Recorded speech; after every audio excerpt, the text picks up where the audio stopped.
Bueno, bueno, bueno, hablamos. Hein?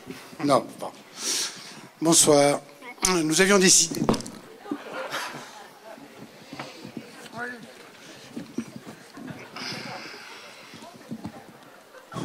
Là, est-ce que ça tombe? Non.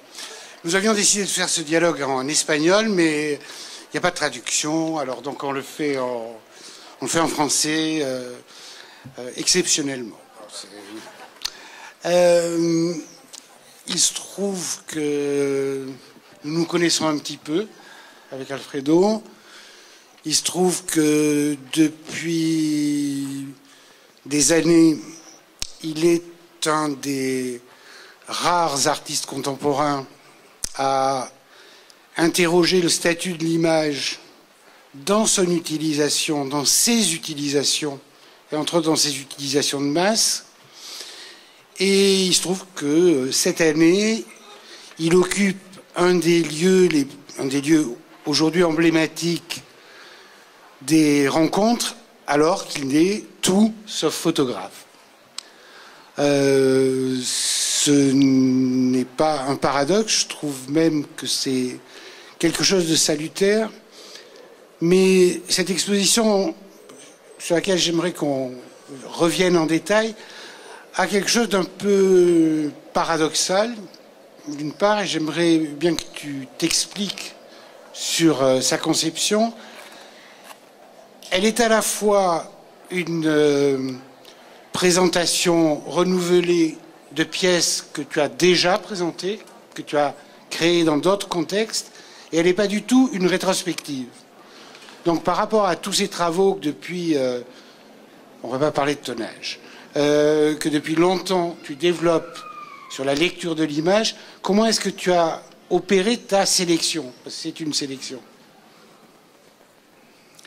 Eh bien, c'est le résultat d'une conversation avec François Hebel, qui est venu voir une rétrospective, une vraie rétrospective que j'avais fait à Berlin l'été dernier. Et donc, il a basé sa sélection sur ces pièces qu'il a vues à Berlin. Et donc, il a d'abord décidé qu'il voulait définitivement quelques pièces sur le projet sur le Rwanda, auquel j'ai dédié 6 ans. Donc, on pensait que c'était important d'inclure le Rwanda. Ensuite, 2 pièces majeures sur le statut de l'image aujourd'hui, donc The Sound of Silence et Lament of the Images. Et puis ensuite, quelques pièces critiques sur le photojournalisme, comme Searching for African Life, From Time to Time, Newsweek, etc.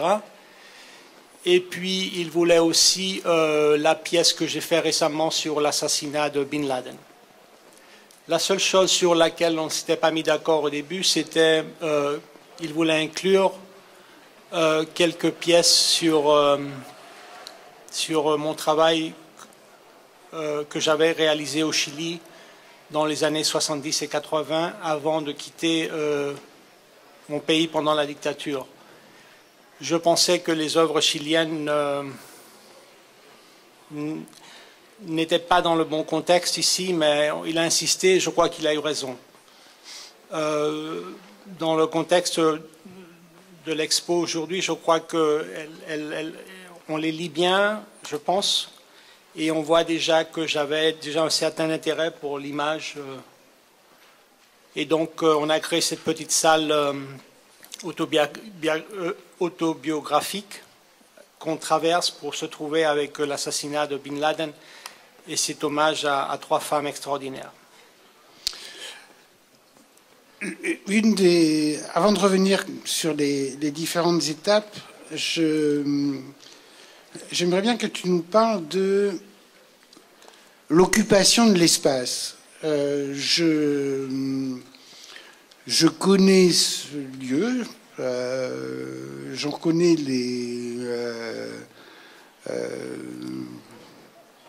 la force, la splendeur, et j'en connais les difficultés et les pièges. Je trouve que tu as utilisé ce lieu d'une façon absolument radicale et à certains moments d'une façon très surprenante. De façon radicale avec ce cœur sur lequel on va revenir ce chœur en inox où tu contrains le spectateur par rapport à l'histoire complète d'une image. Et puis des choses assez, pour moi, assez surprenantes. Par exemple, la façon dont tu as intégré l'écran aveuglant, puisqu'il n'y a plus rien à voir, dans l'architecture de cette église. Comment est-ce que tu as conçu ou vécu le fait d'installer ce travail-là, qui est un travail d'un artiste contemporain, dans un lieu... Bon, c'est une église dominicaine, 16e siècle, qui conserve toute sa force. Ce n'est ni une friche, ni un lieu d'exposition classique. Comment tu as apprivoisé cet espace? Et comme tu sais bien, je suis un architecte. Je n'ai jamais étudié l'art ni la photographie. Je suis un architecte qui fait de l'art. Donc pour moi, context is everything. Le contexte l'est tout. Et donc je suis venu voir l'église et mon projet c'était de respecter l'église le plus possible, de révéler toute l'église dans sa splendeur extraordinaire, de cacher le moins possible, juste le nécessaire pour que les pièces puissent composer avec les pièces. Donc c'était ça le défi. Ne rien cacher et cacher juste le suffisamment pour pouvoir fonctionner dans l'espace. Donc le premier parti pris a été de créer un chœur pour l'espace, c'est-à-dire The Sound of Silence, autour duquel tournent les autres pièces. Ensuite, décider avec Olivier les hauteurs maximum des murs, qui sont les mêmes un peu partout. Et finalement, cette installation au fond, sur la chapelle, sur l'autel, au fond, ce mur symétrique qui cache ce qui a lieu derrière, qui est un peu le climax à la fin de l'église. Et donc, ça a été un plaisir. J'ai eu de la chance d'avoir cet espace magnifique. Je crois que les pièces gagnent beaucoup grâce à cet espace. Et ceux qui ont visité, vous allez vous rendre compte que les gens automatiquement font une démonstration de respect, de silence. Il y a un silence très, très, très, très beau dans l'espace. D'abord créé par l'espace et ensuite renforcé par le travail. Donc il y a une synergie très intéressante entre le contenu des œuvres et l'espace. Tu évoquais, on va peut-être commencer par la dernière chose que tu as évoquée, et qui est les dernières choses que tu m'as montrées dans l'exposition, qui sont les travaux les plus anciens. Je pense que c'est important de les remettre dans le contexte. C'est-à-dire, je trouve que la façon dont tu retraites les images de 73 au Chili, parues dans la presse, d'ailleurs dans la presse française, et donc la façon dont tu fais surgir les visages tramés, c'est certainement la partie la plus émouvante, peut-être sentimentale quelque part, de l'exposition. Il y a du sentiment, il y a de l'émotion qui n'est pas ailleurs, de façon, je pense, volontaire. Je pense que c'est important que tu racontes, que tu dises pourquoi et le fait que tu aies découvert ces images après. Je pense qu'il y a des questions par rapport à la temporalité qui traverse toute l'exposition. Et là, il y en a une qui est très personnelle et que je trouve extrêmement importante pour vous. J'ai quitté le Chili en 1982 et donc j'ai vécu le coup militaire en 1973 et je suis resté 9 ans. Et à part la répression, l'horreur, la peur, les crimes, à part tout ça, il y a des rumeurs. Mais surtout, il y a la censure. Donc le paysage médiatique à l'époque ne révélait rien. Il n'y avait que des rumeurs. On pensait qu'il se passait des choses, on pensait qu'il y avait des tueries, on pensait qu'on jetait des corps vivants dans la mer, on pensait qu'on les enterrait vivants, on pensait que le stade national était plein de gens qui allaient mourir. Il y avait des rumeurs, mais on ne savait pas vraiment. on disait que les États-Unis avaient quelque chose à voir avec le coup, mais on ne savait vraiment pas. On avait, au moins moi, j'étais très jeune, j'avais 17 ans à l'âge du coup, je n'avais aucune certitude. Et il y avait une propagande à niveau des médias qui était assez spectaculaire, donc qui compliquait aussi les choses. Donc quand je quitte le Chili et j'arrive à New York, la première chose que je veux faire, c'est je veux voir des images et je veux comprendre. Et donc je cherche et je trouve des revues et de la presse, surtout française, mais aussi espagnole. Et je voulais voir un peu qu'est-ce que le monde avait raconté sur ce moment spécial de notre vie. Et là, j'ai fait simplement une opération de choisir certaines images qui, après, j'ai découvert étaient devenues classiques, très importantes.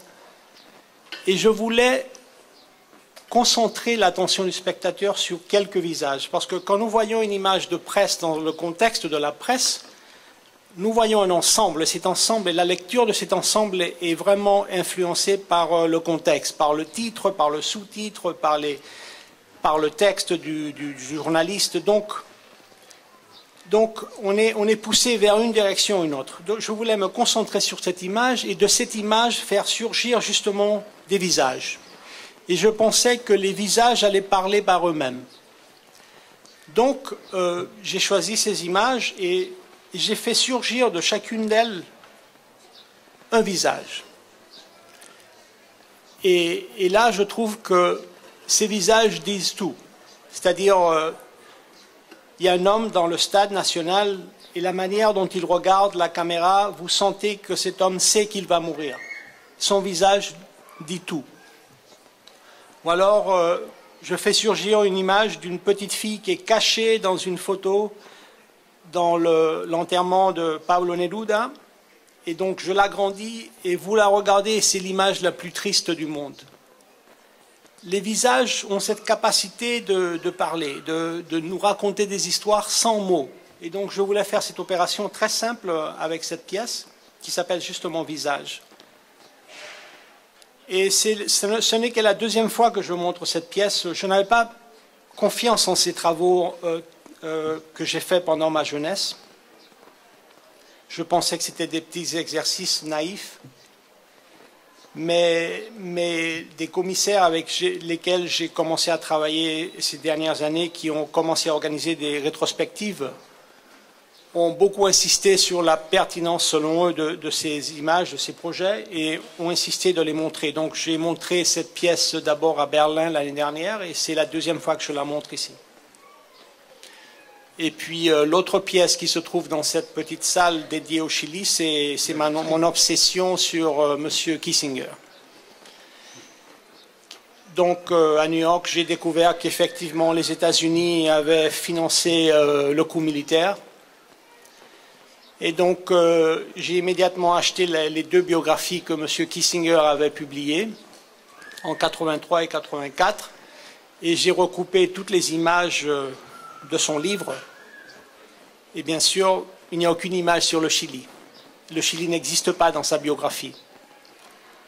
Et donc, j'ai entouré d'un cercle rouge son visage. Je l'ai ciblé parce que je le cherchais. Effectivement, j'étais obsessionné par lui. Et puis, en face à cette vitrine, j'ai l'image de M. Kissinger qui donne la main finalement à Pinochet. Une image qui n'est pas très connue, mais c'est l'image qui manque dans son livre, dans sa biographie. Et puis, deux autres pièces très simples qui sont plus récentes. En 2003, 30 ans après le coup, grâce à ce qu'on appelle the Freedom Information Act, c'est une loi qui permet de voir des documents qui étaient secrets aux États-Unis. 30 ans après, on a le droit, on a accès à eux. Donc j'ai eu accès à cette conversation entre Kissinger et Nixon. Et Nixon lui demande qu'est-ce qui se passe avec le Chili après le coup. Et il répond d'une manière cruelle, assassine. Il répond « Nothing of very great consequence ». Rien d'important. Et donc je laisse cette conversation sans la toucher, puisque je ne touche rien, je laisse la conversation, leurs mots, dire tout ce qu'il y a à dire. Et finalement, l'autre pièce qui se trouve dans cette salle, c'est le Village Voice de 2001. C'est un journaliste, James Ridgway, qui a fait un article magnifique qui suggère comment arrêter Kissinger pour ses crimes de guerre. Il y a beaucoup d'activistes dans le monde entier qui essayent d'arrêter M. Kissinger, non seulement pour les crimes qu'il a commis au Chili, sinon que dans toute la planète. Cet homme est responsable de millions de morts. Et il est vivant, il vit très bien à New York, il va dans des fêtes sociales, il apparaît partout. Et donc il a écrit cet article magnifique dans le Village Voice, comment arrêter M. Kissinger. Et il a osé mettre la photographie de Kissinger, son portrait, sur la couverture de cette revue. Et le titre de l'article était Manhattan's Milosevic, donc le Milosevic de Manhattan. Donc un geste extraordinaire. Donc je me suis approprié de cette couverture et je l'ai agrandie au maximum et elle est là comme si elle m'appartenait. Sur Kissinger, quand tu traçais des cercles rouges autour de sa tête dans les photographies qu'il publie dans son autobiographie, tu le traquais, tu le ciblais, tu me disais hier, c'est à ce moment-là que je fais le choix d'être artiste plutôt que terroriste. C'est une boutade, mais c'est aussi quelque chose de sérieux. Non, je crois que c'est sérieux. Je crois que l'art nous sauve de la violence. Je crois que l'artiste crée des modèles de penser le monde. Et l'art nous aide justement à imaginer un monde meilleur et de faire justice d'une certaine façon. Donc, je crois que l'art m'a beaucoup servi dans ce sens-là. C'est une chose dont tu poursuis la démonstration. Je voudrais parler du Rwanda. Je pense que la pièce, qui est une pièce connue, mais qui est à chaque fois, pour moi, aussi imparable, qui est la pièce sur le Rwanda avec les couvertures de Newsweek, la série des 17, avant que Newsweek se décide à parler du Rwanda, est un moment clé quand même dans l'approche que tu as, peut-être certainement pas de la photographie, mais des usages. Je pense que c'est important, même si pour chaque couverture tu détailles, que tu reviennes là-dessus, sur la façon, sur comment ça s'est enclenché. Oui, d'abord, le génocide, il était annoncé. Tout le monde savait qu'un génocide aurait eu lieu. Le général Dallaire, c'est un général canadien qui était sur place. Il avait 2700 troupes des Nations Unies à sa disposition. Il a envoyé un fax au Conseil de sécurité des Nations Unies en disant un génocide aura lieu. Ils ont des machetes, ils vont tuer des milliers et des milliers de personnes. Donnez-moi l'autorisation, nous avons des tanks, nous avons des fusils, nous allons arrêter ce génocide avant qu'il ait lieu. Alors, le Conseil de sécurité s'est réuni et ils ont décidé, au contraire, de ne pas intervenir, mais de réduire les forces des Nations Unies de 2500 à 270 personnes. Et pourquoi? Parce que le Conseil de sécurité est dominé par les États-Unis, comme toutes les autres organisations internationales. Et M. Clinton avait été humilié par ce qui s'était passé à Mogadiscio quelques mois avant, où on avait vu dans les écrans de nos télés un soldat américain entraîné dans les rues de Mogadiscio par un camion. Et donc, les Américains qui ne comprennent pas beaucoup ce qui se passe en Afrique, qui en ont un peu peur, ils ont dit on ne veut pas se mettre dans ce trou. Et ils ont fait voter non. Et donc, les Nations Unies ont décidé de se retirer du Rwanda. Et donc, le 6 avril 1994, l'avion avec le président du Rwanda et du Burundi, il est atteint par des balles et il tombe, il s'écrase près de Kigali. Et c'était le signal pour que le génocide commence. Donc 1 million de personnes sont mortes en 100 jours. Et donc cette revue, Newsweek, qui avec Time Magazine est une des 2 revues les plus importantes d'information aux États-Unis, elle ignore complètement le massacre. 1 semaine passe, et 2 semaines, et 3 semaines, et rien. Et donc, à la 5e, 6e semaine, je ne pouvais pas le croire. Et ce n'étaient pas les seuls. Donc, je suis arrivé au point où je me suis dit, il faut faire quelque chose. Donc, l'œuvre que vous avez ici, c'est simplement les 17 couvertures de Newsweek à partir du jour où le génocide commence, jusqu'au 1er août, où finalement, il donne la une au génocide rwandais. Et ce que je fais simplement, c'est de raconter ce qui se passe au Rwanda semaine après semaine. Donc les gens peuvent lire que cette semaine, il y a eu 300 000 morts, 400 000 morts, 500 000 morts, et on voit les couvertures banales et indécentes de ce magazine. Donc c'est une pièce très simple, très directe, peut-être trop directe, mais il fallait le faire. Il me paraît qu'il fallait le faire. C'est une honte pour ce qu'on appelle aujourd'hui le journalisme. Et donc, voilà. J'aurais pu la faire avec plein d'autres revues et journaux, mais il me semblait qu'un bel exemple suffisait. Avec cet exemple, enfin, on retrouve une des choses que tu dissèques ailleurs dans l'exposition, les 2500 couvertures de Life, dans lesquelles, alors on peut le dire, même s'il n'y a que 5 couvertures consacrées à l'Afrique, et 5 couvertures sont consacrées à des animaux africains. Tu as ensuite la pièce avec les couvertures de Newsweek, de Time récentes, 9 couvertures récentes sur l'Afrique, 3 sur les animaux, 3 sur la famine, 3 sur les maladies, dont le sida évidemment.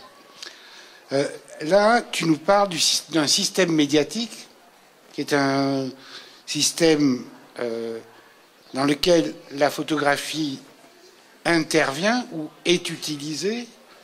Il n'y a pas du tout de mise en cause des photographes ni des opérateurs. D'ailleurs, tes pièces ne se posent pas en juge. Elles sont des espèces de constats absolument terrifiants. Mais tu pointes là, enfin, tu rends visible des choses dont on n'a pas conscience, qui est ce qu'est la hiérarchisation de l'information. Il ne s'agit pas tant de photographie que de hiérarchisation de l'information. Et de fait, je pense que ce qui traverse vraiment l'exposition, c'est la question de notre éblouissement, de notre aveuglement. Alors tu le déclines de différentes manières. J'aimerais que tu reviennes sur cette idée qui est celle, je pense, de l'exposition, c'est que on ne peut plus voir, ou on ne voit plus, ou il n'y a plus à voir. Je suis très pessimiste. Je crois que cette pièce, Searching for Africa in Life, montre un paysage médiatique particulier à la revue Life, mais c'est vraiment généralisé. Le paysage médiatique en général, c'est un paysage raciste. Et c'est ce paysage raciste qui permet le génocide au Rwanda, au fond. C'est plutôt radical de dire ça, mais j'y crois. C'est-à-dire, c'est parce que Life n'a dédié que 5 couvertures à des animaux africains pendant 60 ans que Newsweek ose ignorer un génocide où 1 million de personnes noires meurent en 100 jours, et les gouvernements occidentaux osent ignorer ce qui se passe dans un petit pays africain. Je crois qu'il y a un racisme latent dans la civilisation occidentale qui permet que ces choses aient lieu. Et donc c'est pour ça que cette pièce, avec celle de Time, qui s'appelle From Time to Time, ces deux travaux sont montrés là avec Newsweek et avec le projet du Rwanda. Je crois qu'il y a un dialogue important entre eux. Et c'est triste de réaliser de réaliser ce qui se passe dans les médias, mais c'est comme ça. Et je ne vois pas comment améliorer les choses. Je pensais qu'avec le temps, avec la globalisation, les choses changeraient, mais je trouve tous les jours des situations similaires dans les médias. D'autant plus que des images disparaissent. Lorsqu'on rentre dans l'exposition, il y a 3 moments d'éblouissement ou d'aveuglement physique que tu as installé. Quand on rentre dans l'exposition, on est face à un mur de néon qui nous éblouit alors qu'on sort du noir. Ensuite, tu racontes 3 histoires avec les textes où les images disparaissent. On reviendra sur Bill Gates à cette occasion. Et puis, lorsque tu racontes par le détail, la façon la plus pointilleuse possible, toute l'histoire de l'image de Kevin Carter, du vautour et de la petite fille, au moment où on la voit brièvement, le regard est interrompu par l'éclat des flashs et on ne voit plus. Est-ce que tu penses qu'il y a vraiment... Quelles sont les raisons pour lesquelles on ne peut plus voir? Tu en décris certaines, je pense qu'il faut revenir là-dessus. Parce qu'il y a eu aussi... Je te poserai après une question par rapport à un autre problème aujourd'hui sur la difficulté à voir. Mais là, tu affirmes qu'on ne peut plus voir. Non, pas vraiment. J'affirme cela dans une des pièces qui s'appelle Lament of the Images, lamentation des images, où je raconte 3 histoires. La première, c'est Nelson Mandela, à qui j'envoie toutes mes prières aujourd'hui. Mais Nelson Mandela, qui a passé 27 ans en prison dans l'île de Robben, et qui était forcé avec les autres prisonniers à travailler dans une mine calcaire. Et donc, cette mine, la pierre calcaire, elle était très blanche, et avec le soleil brûlant, il reflétait sur leurs yeux, et ça les affectait beaucoup. Et les autorités sud-africaines ont refusé pendant les premières années de leur offrir des lunettes de soleil. Donc ça a affecté tous les prisonniers aux yeux et aux poumons. Et quand il a été libéré 27 ans après, il n'a pas pleuré. Et on raconte que c'est parce qu'il a perdu la capacité de pleurer, une capacité physique de pleurer, à cause de cet aveuglement. Donc j'avais visité l'île de Robben, et c'était un ex-prisonnier qui m'avait fait un tour de la prison. Il m'avait raconté cette histoire.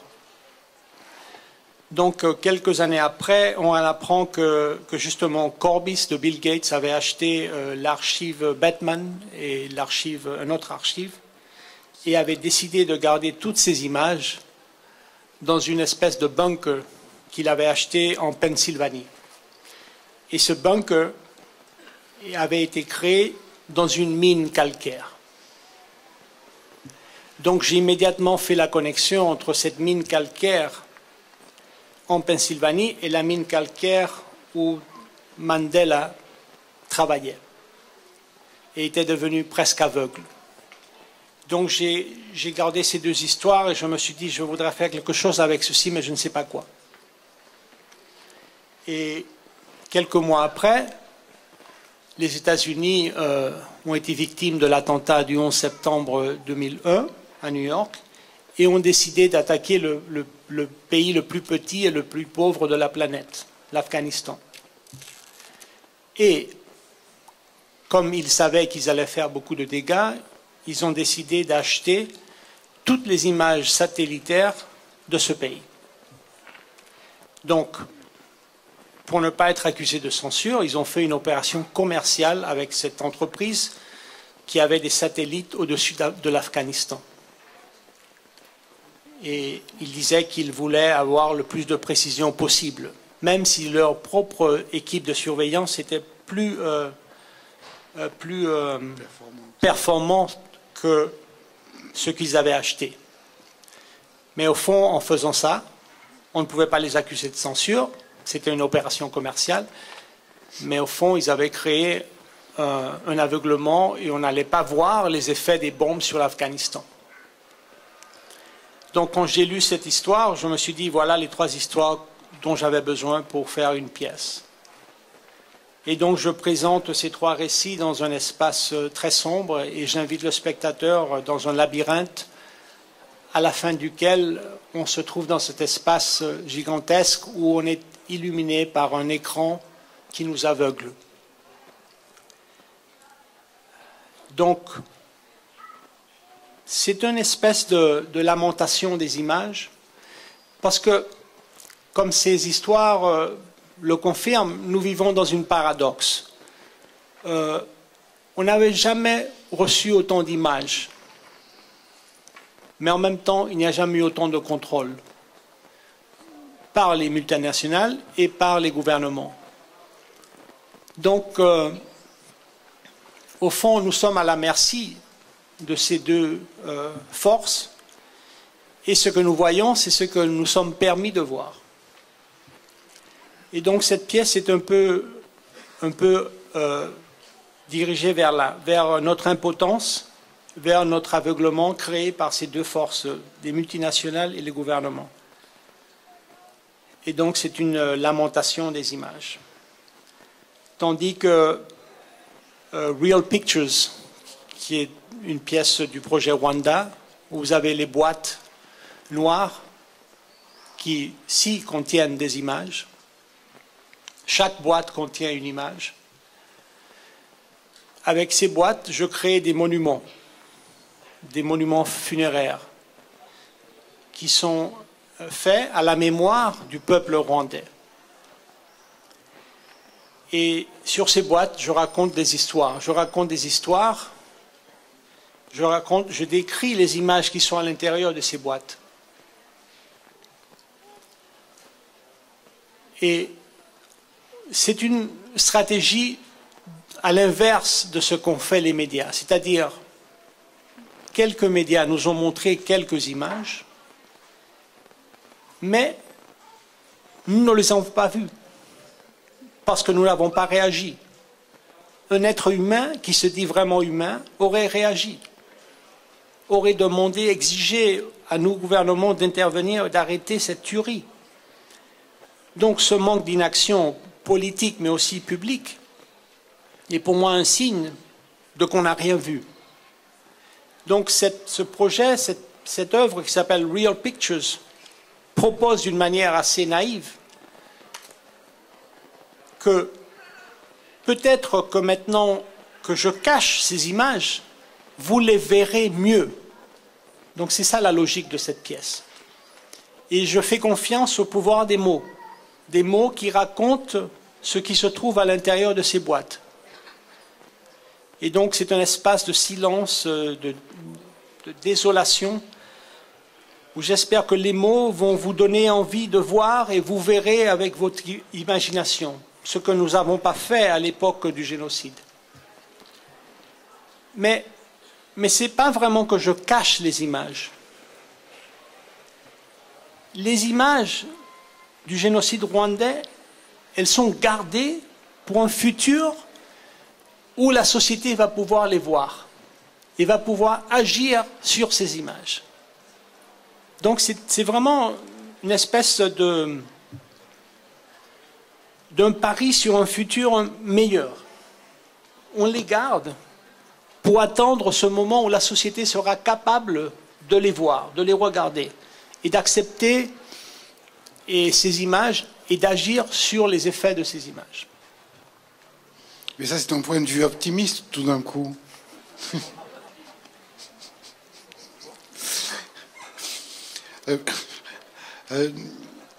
De façon plus sérieuse, au final, dans ta pratique, tu sembles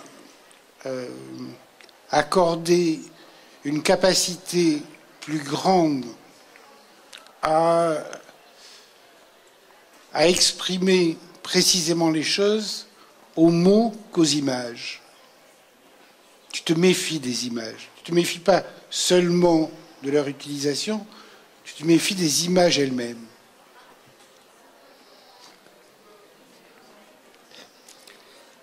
Oui, oui et non. C'est-à-dire, par exemple, dans Visage, j'ai confiance en elles et je les laisse parler toutes seules. Et parfois, je ne les laisse pas seules et je les accompagne avec des mots. Disons que il faut reconnaître que les images ne sont pas innocentes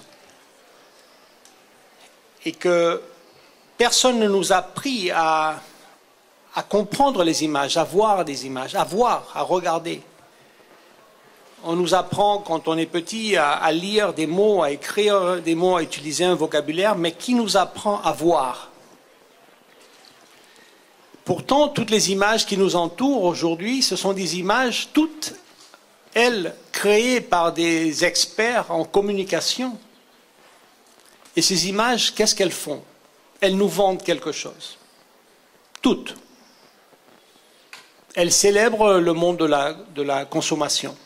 Elles nous vendent des objets, des produits, et elles nous vendent des idées. Donc elles ne sont pas innocentes. Et nous sommes soumis, sans interruption, à ces images pendant toute notre vie.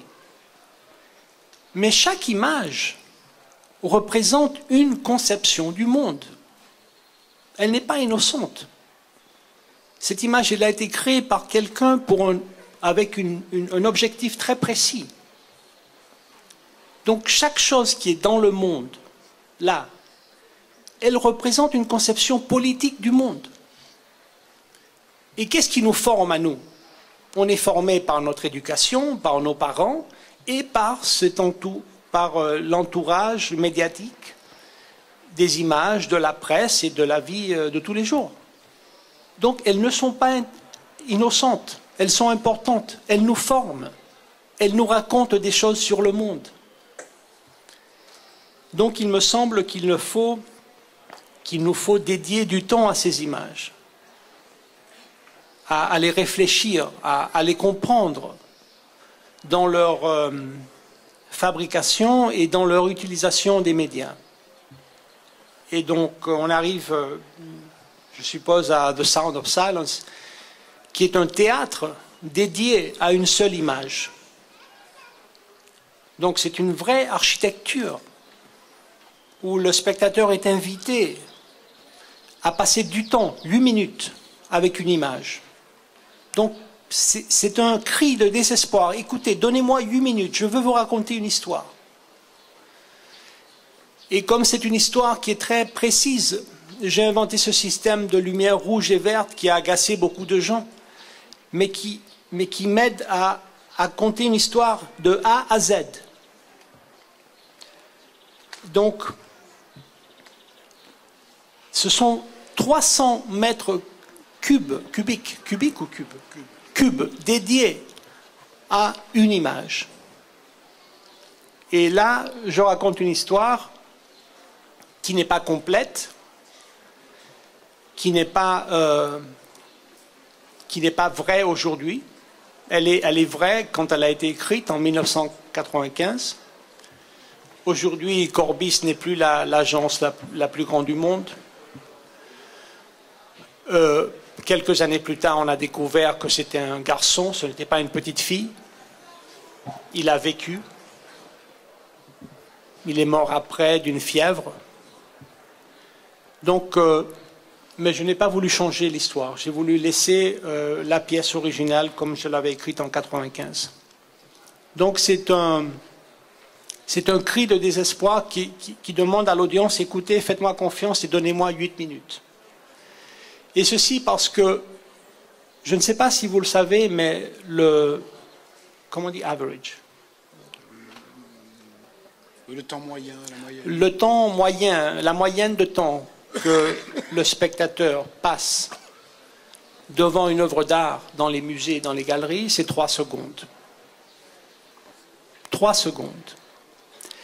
Donc les artistes passent des heures et des jours et des vies à créer une œuvre et le spectateur passe devant cette œuvre en 3 secondes. Donc c'est un motif de grande frustration pour les artistes. Donc ce que quelques-uns d'entre nous font, c'est d'essayer de créer des stratégies pour arrêter le spectateur. Pour lui dire, écoutez, donnez-moi 1 minute et engager ce spectateur dans un dialogue avec l'œuvre. Et donc c'est ce que j'essaye de faire avec The Sound of Silence. Tu parlais des images non innocentes. Il y en a une à laquelle tu donnes une place tout à fait particulière, c'est cette extraordinaire image de Pete Souza, le photographe officiel de la Maison-Blanche et du président Obama, puisqu'il était son photographe déjà avant qu'il ne soit président, donc pendant la campagne électorale, et qui est consacré au dernier moment de la traque de Bin Laden. Voilà, j'aimerais que tu reviennes sur cette image. Nous, on en a beaucoup parlé, et de la façon dont tu l'as traitée.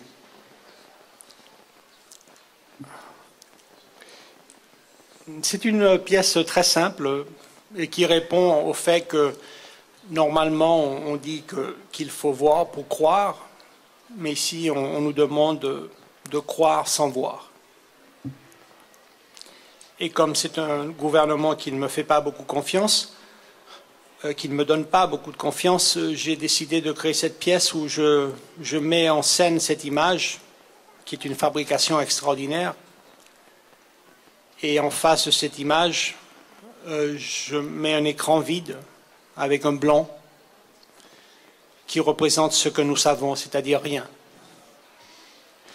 Et puis à droite et à gauche de ces deux moniteurs, je présente un petit schéma, dessin qui explique qui est qui dans cette image. Et l'autre, il est vide parce que justement on ne sait rien de ce qui s'est passé. Quand cette image a été publiée, il y a un groupe d'activistes qui ont exigé de savoir plus sur les circonstances de cette image. Donc le photographe de la Maison-Blanche a déclaré qu'il en avait pris 100 et que ça, c'était l'image qu'ils avaient choisie pour communiquer la mort de Bin Laden. Alors, ils ont exigé, à travers une autre loi qui existe aux États-Unis, et finalement, la Maison-Blanche en a publié une dizaine, des 100. Et supposément, ce sont des différentes scènes qui ont eu lieu pendant cette opération qui a tué Bin Laden. Donc on voit le président de différents points de vue, on voit les groupes.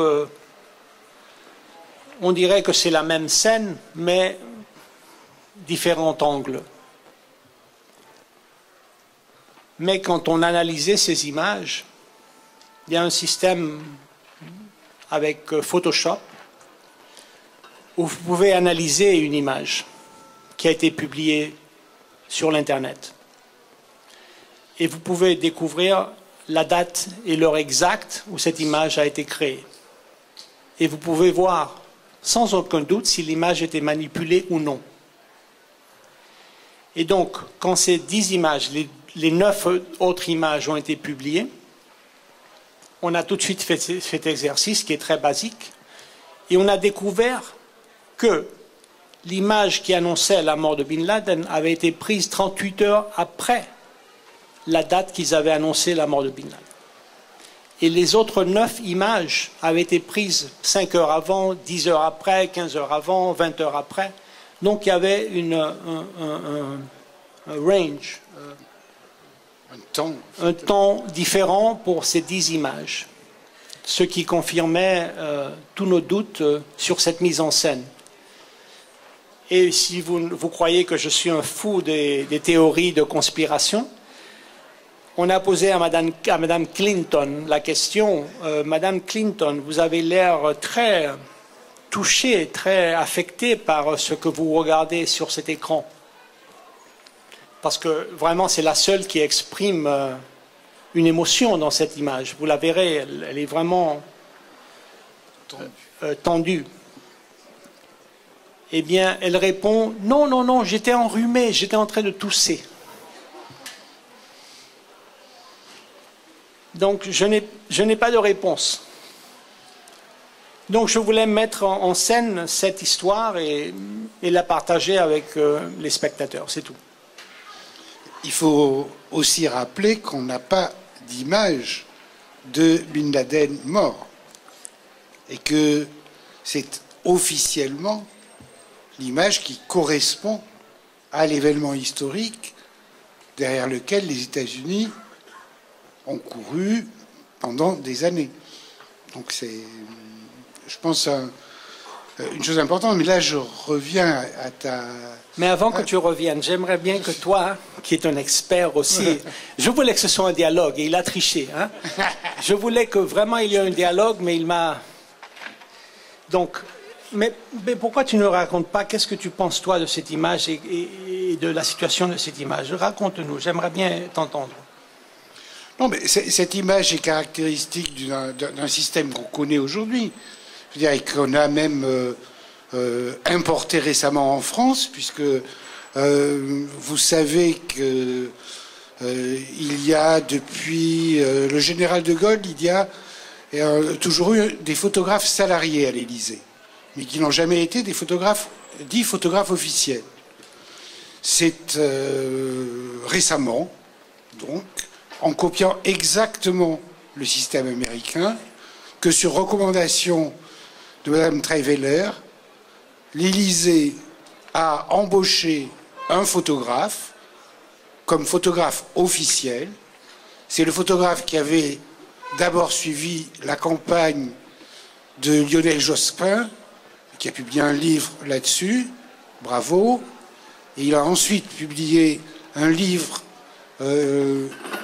qui narre la campagne de François Hollande, les légendes que je vous conseille de lire parce qu'elles comportent un certain nombre de règlements de compte qui ne concernent pas la politique mais la vie privée, sont écrites par la compagne de l'actuel président de la République. Donc ce photographe, aujourd'hui, est un photographe officiel que nous avons en France, et c'est le photographe qui décide des accréditations des autres photographes auprès du président. Voilà, ça c'est une information précise. Et ça correspond exactement au fait que nous avons importé, je peux même vous citer l'origine de ça, la directrice de communication de la campagne de François Hollande est une dame tout à fait respectable, dont je ne vous dirai pas quelle est l'activité professionnelle qu'elle a aujourd'hui, mais qui est allée prendre des cours, si l'on peut dire, ou faire son expérience sur les 2 campagnes de Barack Obama. Donc, elle en a tiré des conséquences, et entre autres, je peux vous dire, parce que ça, bon, c'est un petit peu sorti, que l'utilisation de Facebook et de Twitter pour la campagne a été entièrement calquée. On n'a rien inventé. On a juste copié ce qui s'était fait. Alors, ce qui s'était fait, c'est quoi? C'est un système, c'est copier un système américain dans lequel la politique est une activité professionnelle, financée à coût de millions de dollars nous sommes extrêmement pauvres et nous devons être extrêmement modestes, par des lobbies, par des groupes industriels, par des tas de lobbies qui, après, défendront leurs intérêts auprès du nouveau pouvoir. Et l'image, dans ce cadre-là, joue un rôle extrêmement important, qui est ce moment où, dans l'image, l'information devient communication avant de devenir propagande. L'image de Pete Souza n'est ni un document au sens de documentation d'un moment, ni un exercice stylistique. Pete Souza est un des plus brillants photojournalistes des 20 dernières années aux États-Unis. Il a un sens du cadre, de la couleur, de l'instant, mais c'est purement une image de propagande. Elle est simplement plus subtile que des images de propagande que nous avons connues dans les pays de l'Est à une autre époque. Donc, ce qui est redoutable, c'est la façon dont elles sont après utilisées.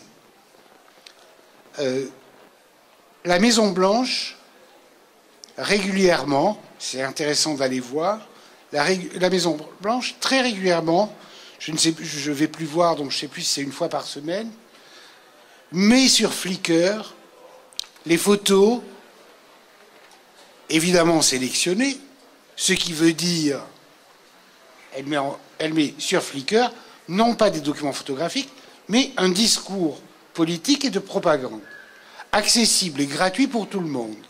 La presse est en crise, la presse va chercher les photos gratuites de Pete Souza sur Flickr pour illustrer n'importe quoi. Le résultat est qu'on nous dit, qu'on nous informe. On nous informe avec quoi? Avec des images de propagande.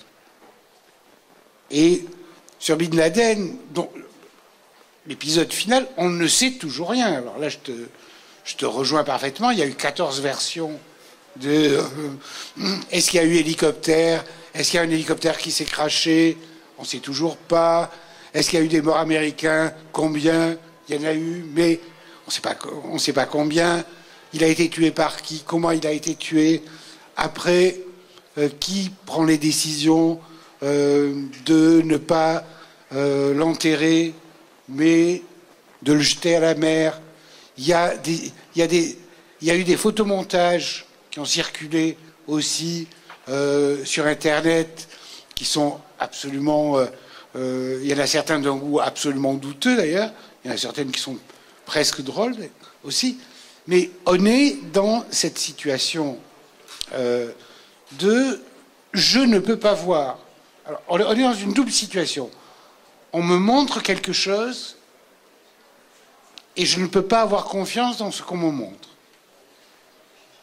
Et par ailleurs, il y a une rétention d'informations qui fait que je ne peux pas savoir. Et en tout cas, la seule certitude que je puisse avoir, c'est qu'on ne veut pas que je sache. Qu'est-ce qu'on a à cacher?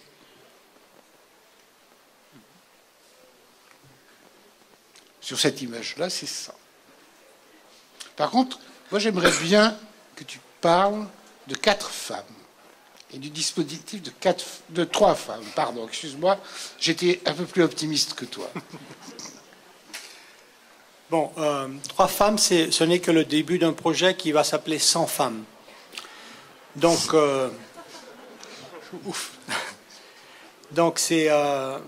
c'est la reconnaissance que nous sommes dans une société absolument machiste encore, très... On dit machiste? Oui. Et que si vous regardez un peu le traitement de la presse, comment nous traitons les femmes par rapport aux hommes, c'est scandaleux.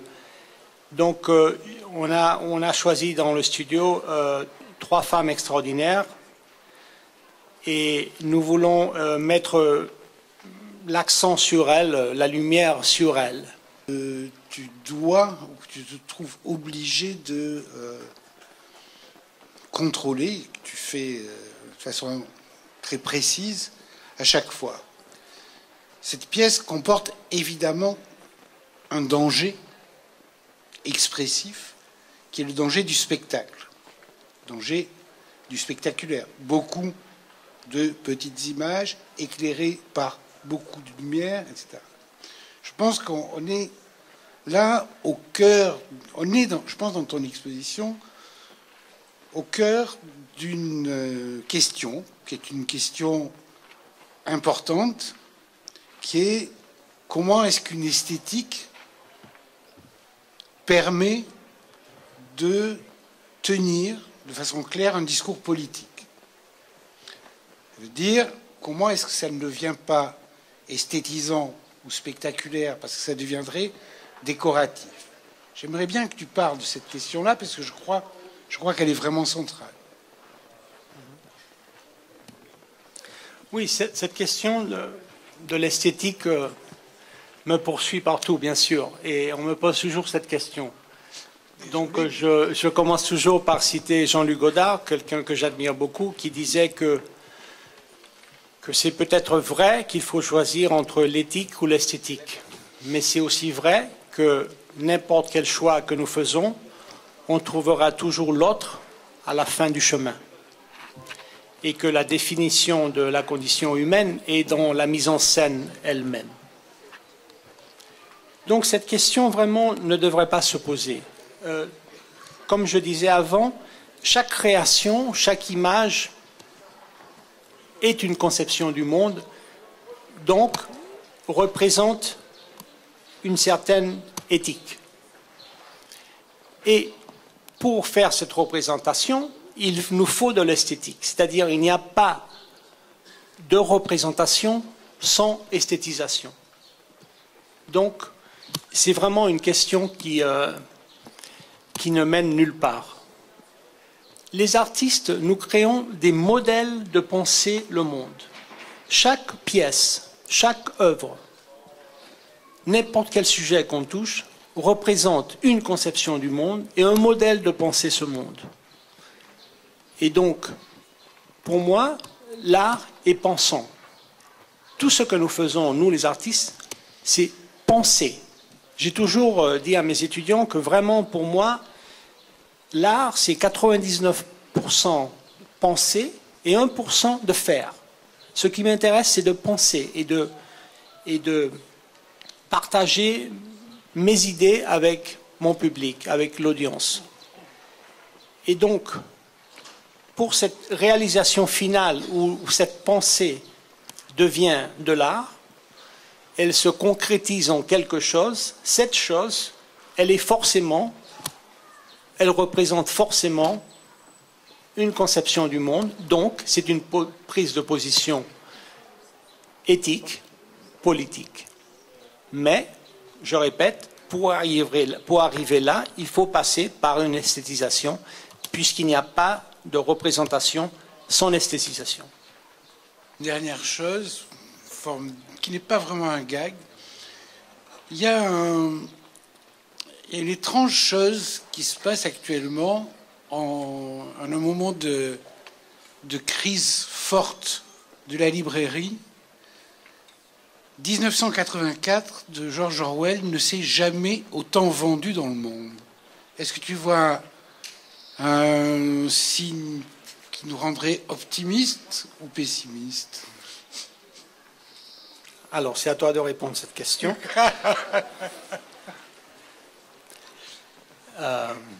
Non, est-ce qu'on est avec Big Brother, est-ce qu'on est, ou est-ce qu'on l'a même dépassé? Je crois qu'on l'a dépassé. On a dépassé Orwell et on a dépassé Debord avec la société du spectacle. On a tout dépassé.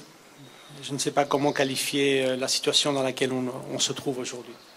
Et est-ce qu'il y a derrière un Big Brother? Est-ce que c'est les États-Unis? Est-ce que c'est quoi? C'est qui? Est-ce que c'est juste un système auquel tu nous proposes en tout cas, de nous confronter pour essayer de le percevoir, de le décrypter, ou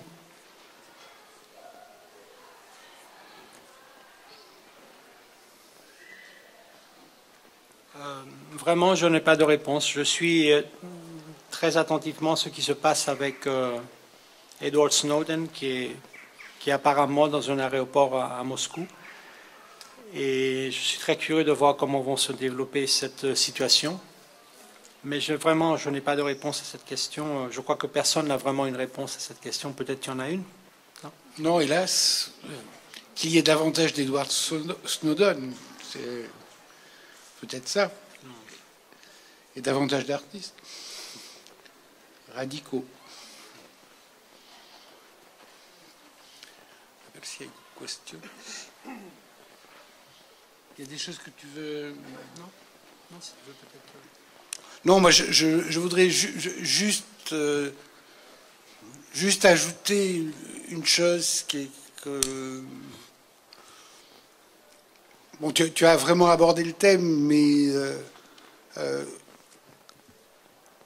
quel que soit le plaisir qu'on peut avoir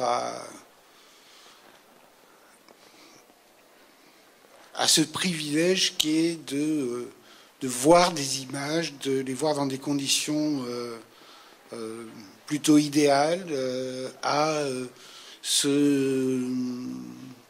profiter de certaines et différentes conceptions de la beauté.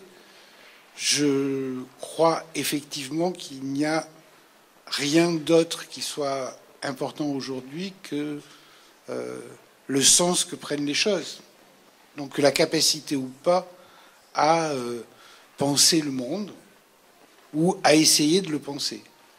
Alors, peut-être que contrairement à toi, je serais un peu plus optimiste parce que dans l'histoire, on peut constater que même s'ils n'ont pas les moyens d'apporter les réponses, même s'ils n'ont pas les solutions, les artistes ont toujours été ceux qui posaient les questions pertinentes.